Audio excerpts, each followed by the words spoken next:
Hello everyone, मैं आप लोगों के लिए त्रैमासिक आकलन 2022-23 कक्षा 7वीं का गणित का रियल क्वेश्चन पेपर जैसे जो है लेकर के आया हूं। तो चलिए स्टार्ट करते हैं। उससे पहले यदि हमारे चैनल को सब्सक्राइब नहीं किए हैं तो सब्सक्राइब कर लीजिए और इसी तरह का इंटरेस्टिंग वीडियो देखते रहिए। तो ये देखिए, कक्षा 7वीं का हिंदी माध्यम है हिंदी और विषय है गणित। वस्तुनिष्ठ प्रश्न है, परिमेय संख्या 10/25 का सरलतम रूप होगा। तो इसका सरलतम रूप कितना हो जाएगा? ये हमारा सरलतम रूप हो जाएगा ये 2/5। 5 दूने 10 हो जाएगा और 5 5 6 25। दूसरा है, त्रिभुज का केंद्रक माध्यिका को किस अनुपात में विभाजित करता है? तो इसका राइट ऑप्शन हो जाता है 2:1। तीसरा क्वेश्चन है, समीकरण 5x धन 10 बराबर 15 का हल होगा। तो इसका हम हल करेंगे तो इसका आंसर आ जाएगा 1। ये माइनस हो जाएगा, इधर आएगा तो 15 में 10 घटा देंगे तो 5 बचेगा और 5 को फिर इधर पक्षांतर करेंगे तो 5/5 होगा, अर्थात 1 हमारा आंसर होगा। चौथा क्वेश्चन है, p का घात 0 का मान होगा। इसका भी आंसर 1 होगा।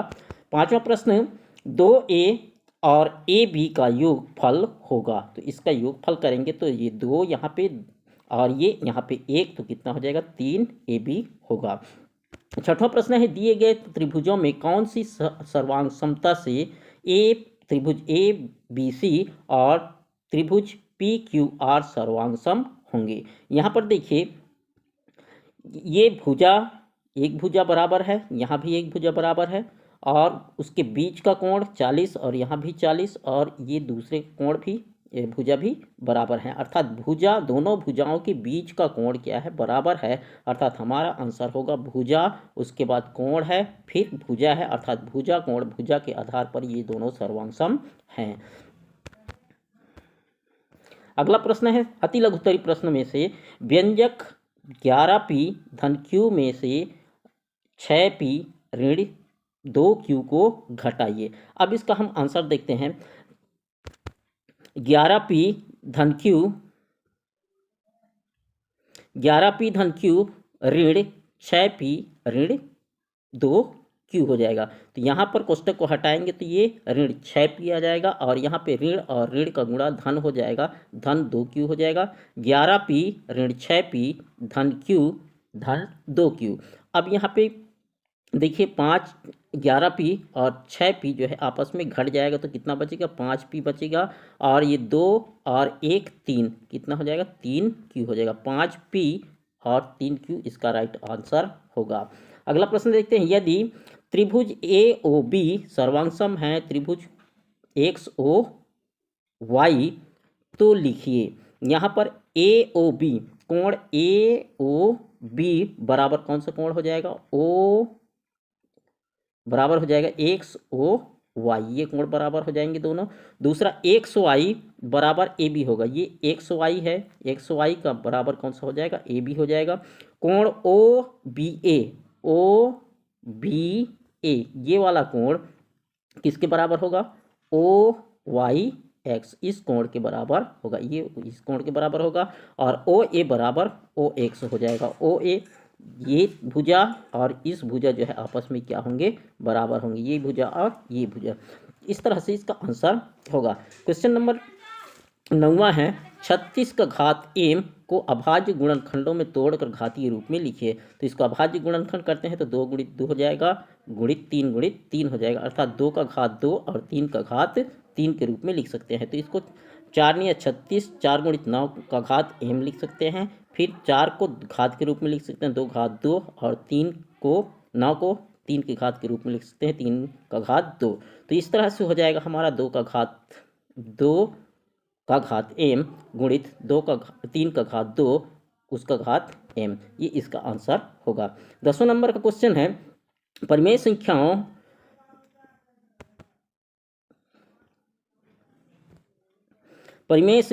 ऋण 5/6 और ऋण 4/7 में से कौन सी परिमेय संख्या छोटी है? तो कौन सी परिमेय संख्या छोटी है? यहाँ पे देखते हैं, ऋण 5/6 और ऋण 4/7, इसका हम लघुत्तम बराबर करते हैं, यदि हर को बराबर करते हैं तो इस ऐसे तिरछा गुणा कर देंगे। 7 5 6 35 हो जाएगा, ऋण 35, और 6 चौक 24 होगा, ऋण 24, और 7 6 का 42। तो इसका हमारा आंसर आ जाएगा ऋण 35/42 और दूसरा का ऋण 24/42। दोनों का हर बराबर हो गया। अब अंश की तुलना करके हम छोटा और बड़ा की पहचान कर सकते हैं। ऋणात्मक में जितनी संख्या पीछे की ओर जाएगा शून्य से, उतना ही वह छोटा होता है। अर्थात हमारा ऋण 35 छोटा है ऋण 24 से, अर्थात ऋण 5/6 छोटी है ऋण 4/7 से। ये हमारा राइट आंसर होगा। 11वें नंबर का क्वेश्चन, एक धनात्मक एवं ऋणात्मक परिमेय संख्या लिखिए और उसे एक ही संख्या रेखा में प्रदर्शित कीजिए। धनात्मक परिमेय संख्या 7/4 लिया है, जिसको हम मिश्र भिन्न के रूप में लिखेंगे तो 1 से ही 3/4 हो जाएगा। और एक ऋणात्मक परिमेय संख्या लिया है ऋण 6/7। तो ऋणात्मक अर्थात 1 को हम कितने भाग में बांटेंगे, 7 भाग में बांटेंगे, उसका छठवां मान ही क्या होगा, ऋण 6/7 होगा। उसी तरह से 7/4 को हम 1 से ही 3/4 है, अर्थात 1 हम पूरा लेंगे और 1 और 2 के बीच को 4 भागों में विभाजित करेंगे, उसका पहला दूसरा तीसरा मान जो है क्या होगा, 7/4 होगा। या फिर यहाँ से हम गिनेंगे, ये एक एक को 4 भागों में विभाजित करेंगे तो इसमें का 4 भाग और इसमें का 3 भाग, ये हो जाएगा 7 भाग 7/4। इस तरह से हम संख्या रेखा में प्रदर्शित कर सकते हैं। लघुत्तरी प्रश्न में से है, किसी एक कक्षा में कुल 54 विद्यार्थी हैं, यदि लड़कों की संख्या कुल विद्यार्थियों का 4/9 है तो लड़कियों की संख्या ज्ञात कीजिए। ज्ञात है यहाँ पे कुल विद्यार्थी 54 है, लड़कों की संख्या कुल विद्यार्थी का 4/9 है, अर्थात 54 का 4/9, अर्थात यहाँ पे 9 छक्के 54 हो जाएगा, कटा देंगे तो 6 × 4 हो जाएगा, अर्थात लड़कों की संख्या 24 आ जाएगा और लड़कियों की संख्या 54 में हम 24 को घटा देंगे तो हमारा आंसर आ जाएगा 30। 13 नंबर का क्वेश्चन है, किसी समद्विबाहु त्रिभुज का एक शीर्ष कोण 40 अंश का है तो शेष समान कोणों का मान ज्ञात कीजिए। शेष समान कोण का मान ज्ञात करना है। ये त्रिभुज बना दिए हैं ABC, जिसमें 2 भुजा जो है बराबर है और बीच का शीर्ष कोण 40 अंश का है। दिया गया है शीर्ष कोण A बराबर 40 अंश, AC बराबर AB। मान लेते हैं कोण B और कोण C का मान x है, तो कोण A धन कोण B धन कोण C बराबर 180 अंश होता है। तो कोण A का मान 40 अंश, x B का मान 100 मान लिए, C का मान भी 100 मान लिए, बराबर 180 अंश। तो 100 और 100 2x हो जाएगा, 40 धन 2x बराबर 180 अंश। 2x 40 को इधर पक्षांतर कर देंगे तो 180 ऋण 40 हो जाएगा। तो 2 को भी इधर पक्षांतर कर देते हैं तो हमारा हो जाएगा 180 में 40 को घटाएंगे तो 140 बचेगा और उसमें 2 का भाग दे देंगे तो हमारा ये हो जाएगा 7। हमारा आंसर आएगा 70 अंश। तो कोण B का मान भी 70 अंश और कोण C का मान भी 70 अंश होगा। 14 नंबर का प्रश्न है, यदि 5 का घात 2 x ऋण 4 बराबर 5 गुणित 125 हो तो x का मान ज्ञात कीजिए। तो यहाँ पर देखिए 5 का घात 2 x ऋण 4 बराबर 5 गुणित 125। अब इसको हम 2 भागों में करते हैं।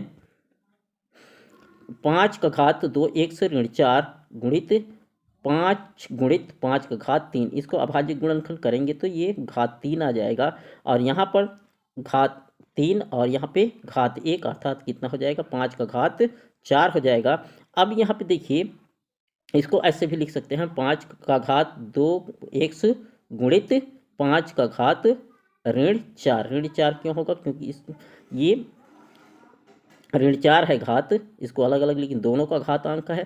तो यदि ऋण 4 है, इस ऋण को हम धन में बदलेंगे तो इसको नीचे ले आएंगे, अंश को हर में बदल देंगे तो ये पूरा 4 हो जाएगा और यहाँ पे 5 का घात 4 और ऊपर में 5 का घात 4 कट जाएगा, बचेगा हमारे पास 5 का घात 2x, अर्थात x बराबर कितना हो जाएगा 2, हमारा आंसर होगा। दीर्घ उत्तरी प्रश्न है 15 नंबर का प्रश्न, किसी आयत की लंबाई चौड़ाई से 5 सेंटीमीटर अधिक है, यदि आयत का परिमाप 50 अंश है तो आयत की लंबाई एवं चौड़ाई ज्ञात कीजिए।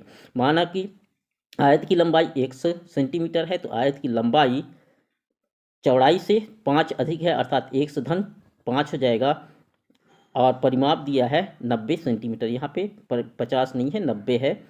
तो सूत्र मान रख देते हैं यहाँ पे 2 कोष्टक में लंबाई धन चौड़ाई बराबर आयत का परिमाप। तो इसको हम हल करेंगे तो ये x धन 5 धन x बराबर 90। तो इसको हम गुणा करेंगे तो कितना आ जाएगा, गुणा करेंगे तो दो का गुणा x से करेंगे, 2 का गुणा 2x से करेंगे तो 4x आ जाएगा। ये x और x 2x हो जाएगा धन 5, और 2 का गुणा 2x से करेंगे तो 4x हो जाएगा, और 2 का गुणा 5 से करेंगे तो 5 दूनी 10 हो जाएगा। अब ये 10 को हम इधर पक्षांतर कर देंगे तो कितना बचेगा, 80 बचेगा। और ये 4 को भी हम इधर पक्षांतर करेंगे तो कितना हो जाएगा, 4 एकम 4, 4 दूनी 8, अर्थात 20 सेंटीमीटर। x का मान 20 सेंटीमीटर आ गया, अर्थात आयत की चौड़ाई 20 सेंटीमीटर। तो आयत की लंबाई x धन 5 अर्थात 20 में हम 5 और जोड़ देंगे, अर्थात 25 सेंटीमीटर इसका आंसर होगा, आयत की लंबाई होगा। अथवा में दिया है दो क्रमागत संख्याओं का योग 25 है, समीकरण बनाकर संख्याओं को ज्ञात कीजिए। माना कि एक संख्या x है तो दूसरी संख्या 1 अधिक होता है, अर्थात x धन 1 हो जाएगा। प्रश्न के अनुसार पहला संख्या और दूसरा संख्या को जोड़ने पर 25 आता है, अर्थात x धन 1 बराबर 25। तो x और x 2x हो जाएगा, धन 1 बराबर 25। तो 2x बराबर 25, 1 को इधर पक्षांतर कर देंगे तो बचेगा 25 में 1 घटा देंगे तो 24 बचेगा। 2 को भी इधर पक्षांतर करेंगे तो कितना हो जाएगा, 24/2, अर्थात 2 1 कम 2 और 2 12 24, अर्थात 1 का x बराबर 12। और दूसरी संख्या हो जाएगा, x में 1 जोड़ेंगे, 12 में 1 जोड़ेंगे तो 13। पहली संख्या 12 और दूसरी संख्या 13 आएगा। 16 नंबर का प्रश्न है, सरल कीजिए। 7xa ऋण को बड़े कोष्टक के अंदर 3a धन सर्पाकार कोष्टक के अंदर 2a ऋण छोटे कोष्टक के अंदर 3a ऋण 2a। अब यहाँ पे देखिए, हमको सबसे पहले ये छोटा कोष्टक को हल करना है। तो छोटा कोष्टक को हल करेंगे तो इसमें 3a और 2a, 3a धनात्मक है, 2a ऋणात्मक है, दोनों सजातीय पद हैं, तो घटा देंगे, घट जाएगा तो बचेगा कितना, हमारा a बचेगा। और यहाँ पे हमको अब सर्पाकार कोष्टक को हल करना है, इधर को कुछ नहीं करना है। तो सर्पाकार कोष्टक को हल करेंगे तो 2a ऋण a, 2a धनात्मक है, a जो है ऋणात्मक है तो घट जाएगा। तो यहाँ पर भी हमारा कितना बचेगा, a बचेगा। और बड़ा कोष्टक में अंदर में बचा अब 3a धन a। अब यहाँ पे बड़ा कोष्टक को हम हल करेंगे, बड़ा कोष्टक को हल करेंगे तो ये दोनों जुड़ जाएगा क्योंकि दोनों धनात्मक हैं, और ये 4a होगा। अब कोष्टक को हटाएंगे तो ये क्या हो जाएगा, ऋणात्मक हो जाएगा।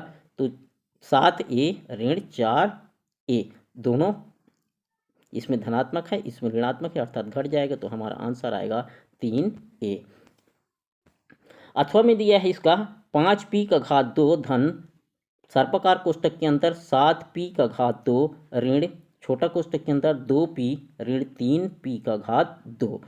इसमें को हम ठीक उसी तरह से ये भी बोर्डमास के नियम का प्रयोग करना पड़ेगा। यहाँ पे देखिए, सबसे पहले कहाँ पे हल करेंगे, हम छोटे कोष्टक को हल करेंगे। दो प्रकार के कोष्टक दिए हैं तो सबसे छोटे को सबसे पहले हल करेंगे। 2p ऋण 3p का घात 2। यहाँ पर देखिए दोनों सजातीय पद नहीं हैं, अर्थात ना तो जुटेगा ना ही घटेगा। तो हम सीधा कोष्टक को हटाते हैं। कोष्टक को हटाएंगे तो ये 2p हो जाएगा, ऋण 2p, और यहाँ पर ऋण और ऋण का गुणा क्या हो जाएगा, धन हो जाएगा, अर्थात धन 3p का घात 2 होगा। अब चलते हैं ये सर्पाकार कोष्टक के अंतर्गत, इधर को हमको जैसे का तैसे लिखना है। सर्पाकार कोष्टक के अंदर 7p का घात 2 धन 3p का घात 2 ऋण 2p, ये दोनों सजातीय पद को हम एक जगह लिख लेते हैं। 7p का घात 2 धन 3p का घात 2, दोनों जो है धनात्मक है, अर्थात यहाँ पे क्या हो जाएगा, जुड़ जाएगा, ऋण 2p। अब यहाँ पे देखिए 5p का घात 2 धन 10p का घात 2, दोनों सजातीय पद हैं तो दोनों जुड़ जाएंगे तो कितना हो जाएगा, 15p का घात 2 ऋण 2p। ये हमारा क्या होगा, आंसर होगा। 17 नंबर का क्वेश्चन है, त्रिभुज ABC की रचना कीजिए जब BC बराबर 6 सेंटीमीटर, कोण B बराबर 60 अंश, AB बराबर 5 सेंटीमीटर है। रचना के पद भी लिखिए। यहाँ पर दिया गया है BC बराबर 6 सेंटीमीटर, कोण B बराबर 60 अंश और AB बराबर 5 सेंटीमीटर।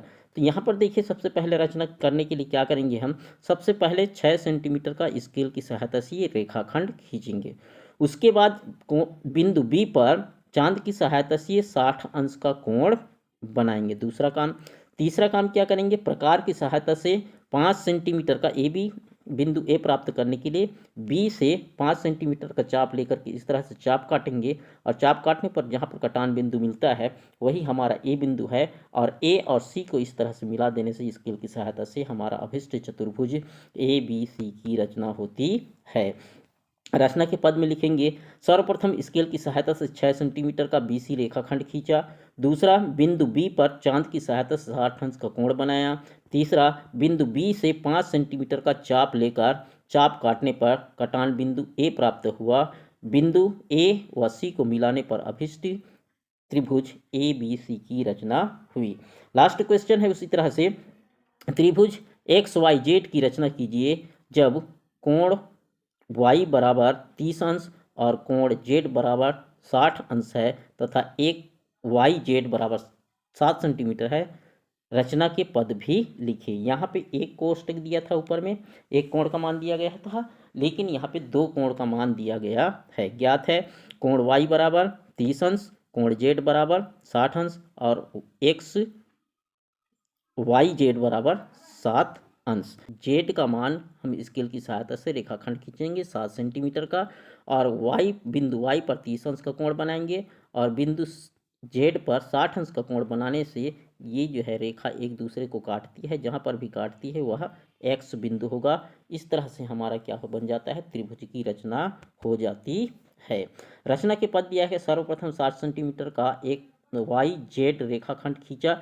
बिंदु वाई पर 30 अंश एवं जेड पर 60 अंश का कोण बनाया। रेखा खींचने पर कटान बिंदु एक्स प्राप्त होती है। इस प्रकार अभिष्ट चतुर्भुज एक्स वाई जेड की रचना होती है। और एक इम्पॉर्टेंट बात बता दूं आप लोगों को, सुनने में आ रहा है कि पेपर आप लोगों का लीक हो गया है, और ये पेपर जो है आप लोगों से कैंसिल कर दिया गया है NCERT के द्वारा, और निर्देश दिया गया है कि आपका पेपर स्कूल के टीचर ही बना करके आप लोगों का पेपर लिया जाएगा, स्कूल स्तर पर ही लिया जाएगा। फिर भी ये जो है NCERT जो क्वेश्चन ये भेजा गया है के द्वारा भेजा गया है, ये क्वेश्चन बहुत ही महत्वपूर्ण है। इसमें से आप लोगों को मिलेगा ही मिलेगा, क्योंकि सर लोग भी इसमें से आप लोगों को देने वाले हैं। तो ये वीडियो आप लोगों को अच्छा लगा होगा, यदि अच्छा लगा होगा तो अपने दोस्तों के साथ शेयर कर दीजिए, और एक लाइक तो ज़रूर बनता है, और सब्सक्राइब नहीं किया तो सब्सक्राइब कर दीजिए। मिलते हैं नेक्स्ट वीडियो में, तब तक के लिए बाय बाय।